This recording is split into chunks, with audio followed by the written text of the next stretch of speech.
ৰাইজ ভুলতো মানে ফ্লিপকাৰ্ট এমেজনৰ পৰা অনলাইন ফোন নল'ব মানে মোৰ লগত এতিয়া যিটো ঘটনা হ'ল আপোনালোকক কৈ আছো যাতে আপোনালোকৰ নহওক মানে সেইটো কাৰণে মই এই ভিডিঅ'টো বনাইছো মই এইটো দেখিছে আইফোন 17 প্ৰ এটা অৰ্ডাৰ কৰিছিলো ফ্লিপকাৰ্টৰ পৰা এইটো মই 1,13,000 টকাত পাইছিলো আৰু এইটোৰ দাম আছে আমি যদি দোকানত কিনিবলৈ যাওঁ 1,35,000 মান টকা আচলতে অলপখিনি ডিছকাউণ্ট পাই পিনি মই ফ্লিপকাৰ্টৰ পৰা মোবাইলটো ল'লো কিন্তু এনেকুৱা এটা মোৰ লগত মানে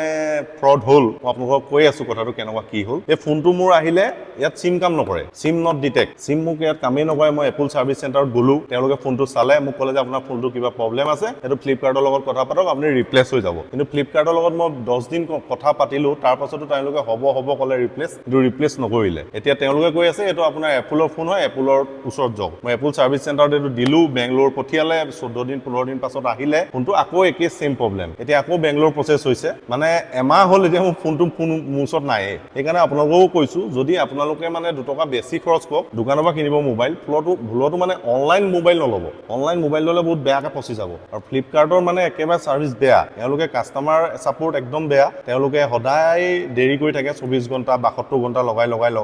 লাষ্টত মোৰ ফোনটো এতিয়া মোৰ একো অপশ্যন নাই মানে মোৰ ওচৰত কৰিবলৈ সেইকাৰণে ৰিপেয়াৰ কৰিবৰ কাৰণে দি দিছো এতিয়া নতুন ফোন এটা মানে ৰিপেয়াৰ কৰা ফোন এটা মই ল'ব লাগিব 1,13,14,000 টকা খৰচ কৰি ডেলিভাৰী হৈছিলে ৰাতি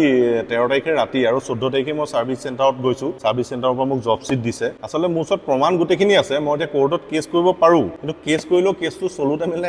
এবছৰ লাগিব মানে মই ইমান টকা খৰচ কৰি এতিয়া ৰিপেয়াৰ হোৱা ফোন এটা চলাব লাগিব তাতকেনে মই আৰু 20,000 টকা বেছি দি ইয়াৰ পৰা কিনা হ'লে ভাল আছিলে দোকানৰ পৰা সেইকাৰণে আপোনালোককো কৈছো আপোনালোকে ভুলতো মানে অনলাইন মোবাইল নল'ব বেয়া ঠগ খাই যাব